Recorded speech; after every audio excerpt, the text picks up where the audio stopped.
आज हम लोग भगत सेन जी के बारे में बात करेंगे। पंजाब में तरन तारण में इनका जन्म हुआ था। मुकुंद राय जी और जीवनी जी इनके माता पिता। मुकुंद राय और जीवनी जी बड़े भक्ति भावना वाले थे। जीवन बहुत अच्छा था, लेकिन इनके कोई संतान नहीं थी। एक बार अचानक एक साधु गुरिया जी इनके घर आ गए। गुरिया जी ने पूछा, आपके घर कोई बच्चे नहीं खेल रहे हैं, क्या बात है? इन्होंने बताया कि हमारे कोई संतान नहीं है, तो बच्चे कहाँ से खेलेंगे।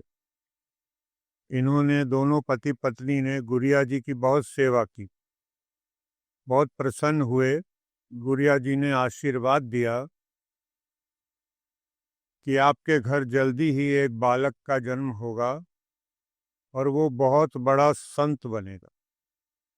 ऐसा ही हुआ। बालक का जन्म हुआ, बहुत अच्छा खूबसूरत बालक। उसका नाम सेन रखा गया। वो बड़ा उदास रहता था, तो 5 साल तक तो इनके पास रहा, लेकिन ये देखते थे कि उदास रहता है। तो एक बार उसकी भुआ जी आई, मुकुंद राय की बहन जी। तो भुआ जी ने देखा कि बड़ा उदास रहता है। भुआ जी ने कहा कि ये मेरे साथ भेज दो, हमारे बच्चों के साथ पल जाएगा, हमारे बच्चों के साथ इसका मन लग जाएगा, खुश रहेगा। उन्होंने ठीक समझा, मुकुंद राय और जीवनी जी ने। उन्होंने भेज दिया। अब वो लाहौर रहती थी, वो लाहौर ले गई बुआ जी, और उन्होंने बड़ा अच्छा पालन पोषण किया। जैसे उनके अपने बच्चे, ऐसे ही ये भी बच्चा साथ में पल गया। उसकी शिक्षा वगैरह हो गई। उसके बाद इन्होंने एक उस्ताद नाई थे, वो काफ़ी मशहूर थे। उनके यहाँ कई लोग आकर नाई का काम सीखते थे। तो अजीम खान उनका नाम। तो ये अजीम खान के यहाँ चले गए, उससे नाई का काम सीखा। अब उस समय नाई का काम सिर्फ बाल काटना नहीं होता था। नाई का काम होता था बाल काटना, मालिश करना, फोड़े फिंसी का इलाज करना, और ब्याह शादियों में डेट फिक्स करने में मदद करते थे।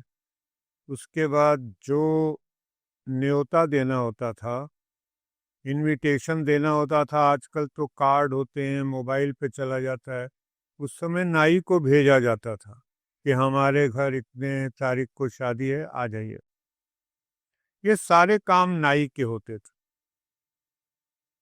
तो उनके जो उस्ताद थे अजीम खान, उन्होंने देखा कि ये बड़ा होनहार बालक है, जो भी काम हम सिखाते हैं बहुत जल्दी सीख जाता है। तो उनके कोई परिचित थे वहीं पे लाहौर में। उनकी लड़की भी जवान थी, ये भी जवान थे। इन्होंने शादी करवा दी कि ये बड़ा होनहार बालक है, तो उनकी शादी करवा दी।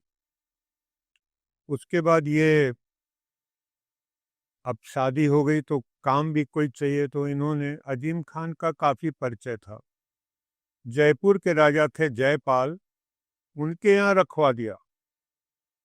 और उनके यहाँ उनकी मालिश करनी, नाखून काटने, कपड़े बदलने, नहलाना धुलाना, सारे काम उनके राजा के यही करते थे।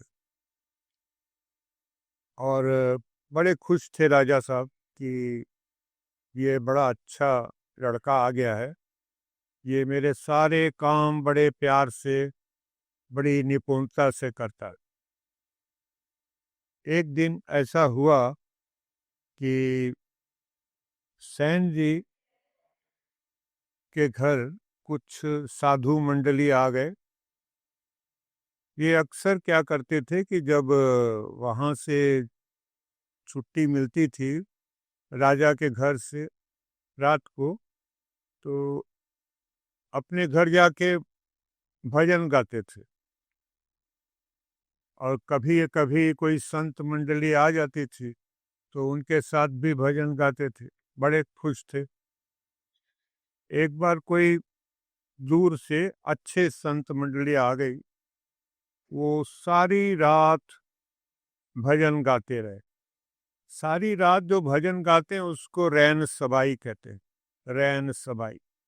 तो कीर्तन हुआ रैन सबाई, ये सारी रात सब लोग मगन रहे भगवान की भक्ति में। किसी को समय का पता ही नहीं लगा, टाइम का पता ही नहीं लगा, सवेर हो गई। अब सवेर हो गई, अब वो जाएं तो ये तैयार हों राजघराने में जाने के लिए। जब संत मंडली गई, उनको विदा किया, तब ये तैयार हुए राजा जयपाल के घर जाने के लिए। काफी लेट हो गए थे,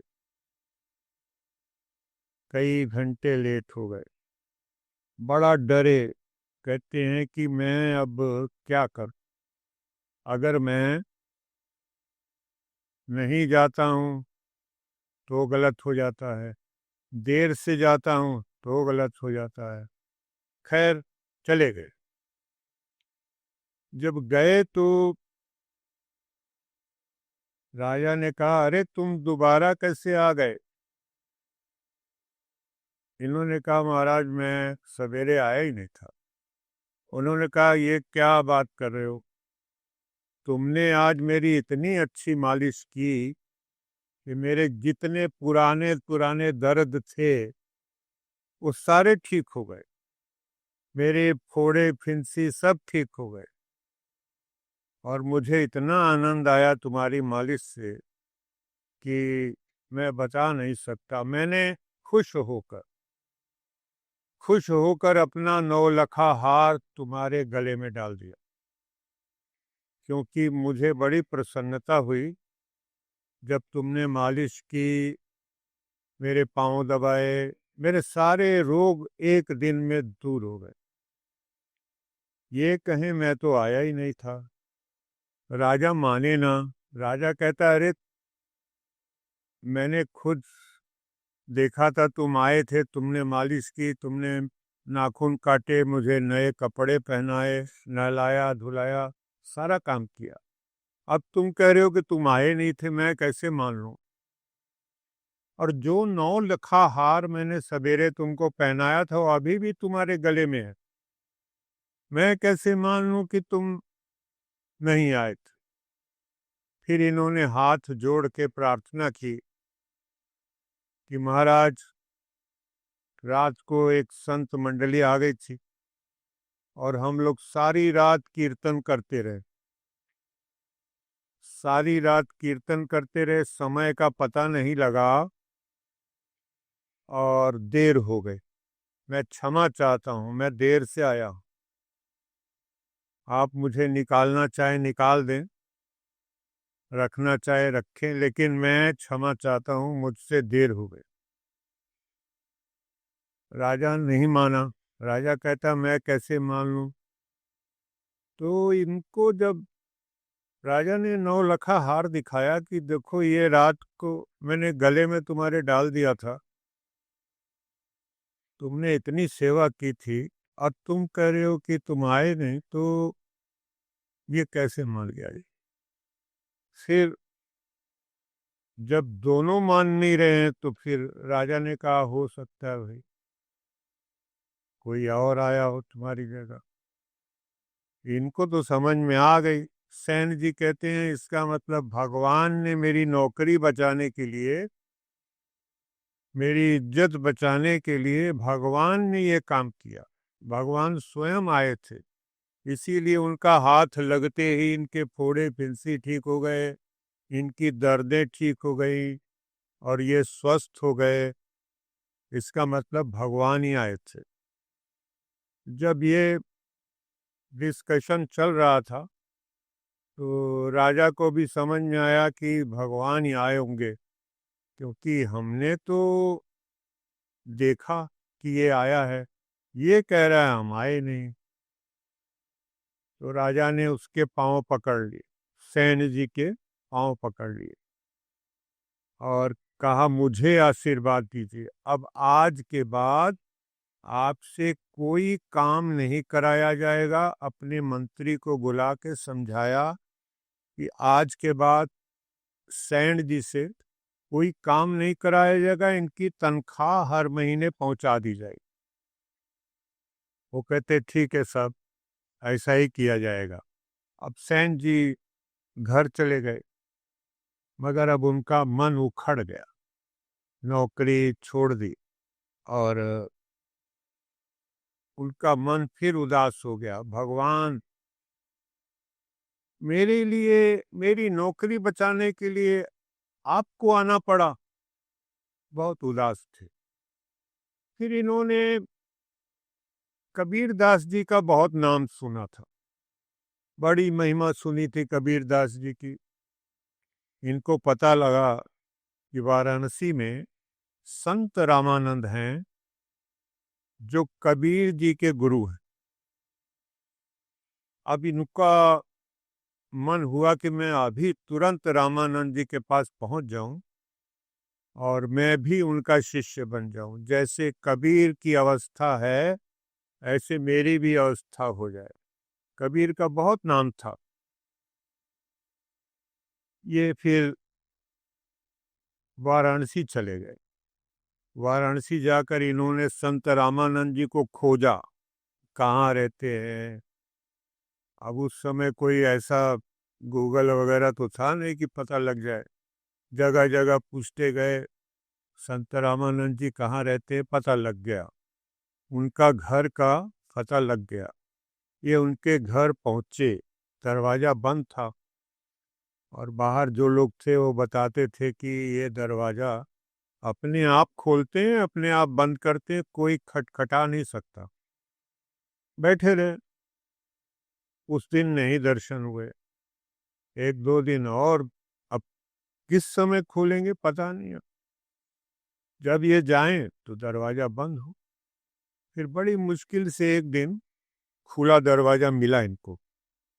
तो इन्होंने बताया कि मैं जयपुर से आया हूँ, वहाँ पे नौकरी करता था, ऐसी ऐसी घटना मेरे साथ हुई।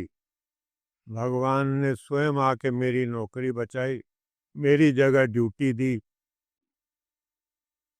इसलिए मैं आया हूँ आपका शिष्य बनने के लिए। जैसे कबीर जी को आपने शिष्य बनाया, मुझे भी बना लिए। उस समय ब्राह्मण जो संत होते थे वो पिछड़ी जात वालों को, छोटी जात वालों को शिष्य बनाते नहीं थे।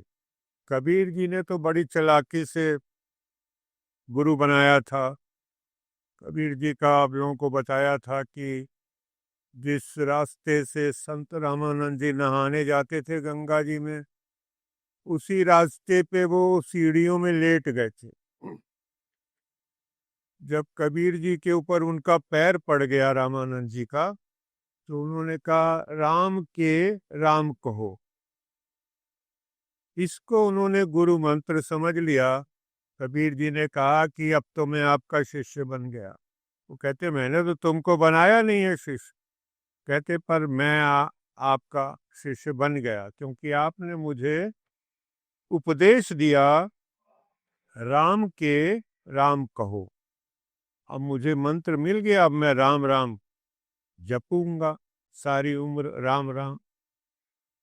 हंसने लगे, कहते ठीक है तुम भी आ जाओ आश्रम में। तो वो शिष्य बना लिया था उन्होंने। अब पहला शिष्य उन्होंने शूद्र जो है वो कबीर जी को बना। कबीर जी जुलाहा थे, जुलाहे को शूद्र ही समझते हैं मुसलमानों में। तो ये इन्होंने कहा सेन जी ने कि जब कबीर जी को आपने बना लिया तो मुझे बनाने में आपको क्या इतराज, मुझे भी बनाइए शिष्य। मान गए, उन्होंने बना लिया। इसी तरह 12 शिष्य बनाए थे उन्होंने, जो सारे छोटी जात के थे। तो ये शिष्य बन गए रामानंद जी के। रामानंद जी ने इनको उपदेश दिया कि भगवान एक है, ईश्वर अल्लाह जो भी कहो, भगवान एक है। और आप लोगों के मनों से अहंकार निकालो। आप क्या करोगे? आप लोगों के मनों से अहंकार निकालो और एक ईश्वर का जाप करो, एक ईश्वर को मानो। ईश्वर को अपने अंदर खोजो, बाहर भटकने की जरूरत नहीं है कि तीर्थों पे जा रहे हो, यहाँ वहाँ वहाँ वहाँ, जरूरत नहीं है भटकने की। अपने अंदर, अपने हृदय के अंदर ईश्वर को खोजो। ये 2-3 उपदेश उन्होंने ऐसे दिए, इन्होंने सेन जी ने मन में बसा लिए और सारी उम्र इसको, ईश्वर को अपने अंदर खोजा और इधर उधर नहीं भटके। ईश्वर एक है, सबको यही समझाया सेन जी ने। जो भी इनके शिष्य बनते थे कहते थे भगवान एक है, ईश्वर एक है, अलग अलग नहीं है कि मुसलमानों का वो है, हिंदुओं का वो है, सिखों का वो है, अलग अलग नहीं है। सबका मालिक एक, सबका ईश्वर एक ही है। वो तो बल्कि ये भी कहते थे कि हिंदू और मुसलमान में भी कोई फर्क नहीं है, उनका भी भगवान वही है और हमारा भी भगवान वही है। अब जब उन्होंने ये घटना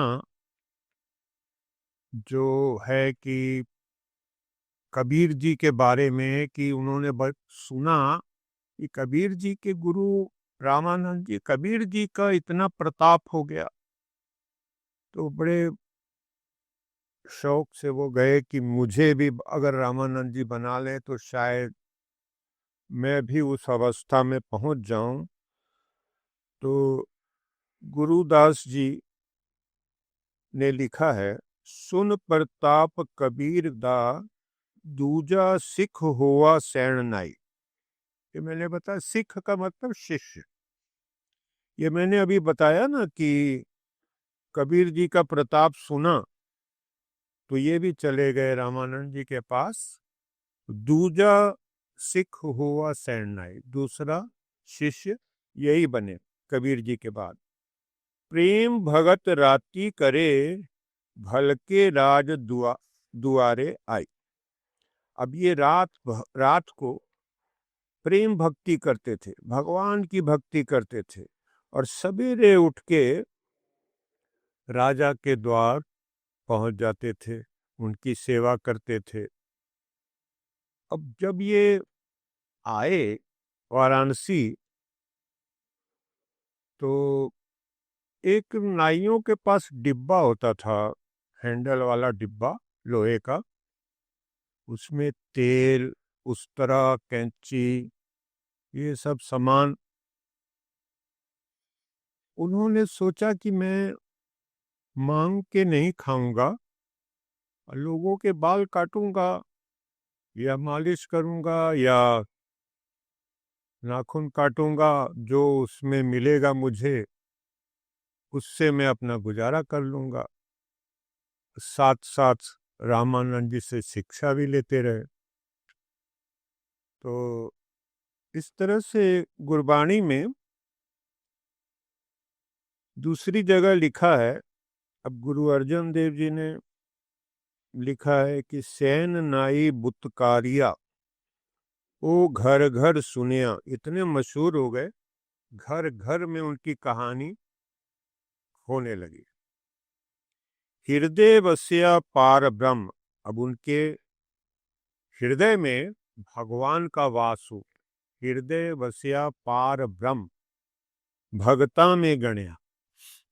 बड़े बड़े भक्तों में उनकी गिनती होने लग पड़ी, सेन जी की गिनती बड़े बड़े भक्तों में होने लग पड़ी। और गुरु नानक जी ने आरती लिखी है, वैसी आरती किसी ने नहीं लिखी, गुरु नानक जी ने आरती लिखी है। उसमें गुरु नानक जी कहते हैं कि ये जो तारिका मंडल है, सारे तारे हैं, जनक मोती कैसी आरती होए। उनका कहने का मतलब है कि छोटी सी थाली लेकर आप मंदिर में जाते हो, उसमें एक दिया जला देते हो, धूप जला देते हो, फूल वगैरह रख देते हैं, तो ये छोटी सी आरती है। आरती क्या है? पूरा गगन में था रव चंद दीपक बने, तारिका मंडल जनक मोती। पूरे संसार को आप थाल समझो आरती का, ये आरती है। वो छोटा सा थाल लेके आरती करने का क्या फायदा। अब उसमें उन्होंने एक इनका अपना खुद का लिखा हुआ, मतलब जो सेन जी थे उन्होंने एक भजन लिखा था, वो सारा भजन गुरु नानक जी ने नोट कर लिया और अपनी आरती में लिख दिया। धूप दीप घृत साज आरती, वारने जाओ कमलापति, मंगला हरि मंगला नित मंगल राजा राम राय को। अब यहाँ पे कमलापति विष्णु जी को कहते हैं, भगवान है। राजा राम राय राम जी को कहते हैं, भगवान हैं। सबको माना है। धूप दीप घृत साज आरती। अब वो थाली में क्या क्या लेके जाते हैं?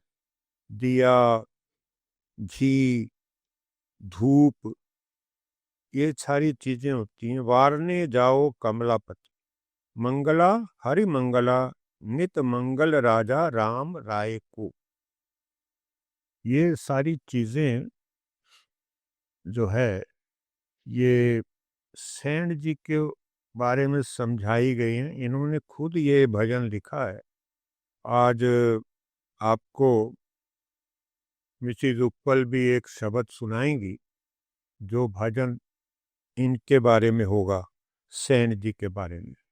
तो आप लोग बड़े ध्यान से सुनिए और आनंद लीजिए। सुन प्रताप कबीर दा, सुन प्रताप कबीर दा, दूजा सिख होआ सैन नाई, दूजा सिख होआ सैन नाई। सुन प्रताप कबीर दा, सुन प्रताप कबीर दा, दूजा सिख होआ सैन नाई, दूजा सिख होआ सैन नाई। प्रेम भगत राती करे, पल के राज दुआरे जाई, पल के राज दुआरे जाई। आए संत परौणे, कीर्तन हो आरैन सुबाई, कीर्तन हो आरैन सबाई। सुन प्रताप कबीर दा, दूजा सिख होआ सैन नाई, दूजा सिख होआ सैन नाई। छड़ न सके संत जन, राज दुआर ना सेव कमाई, राज दुआर न सेव कमाई। सैन रूप हर जाए कै,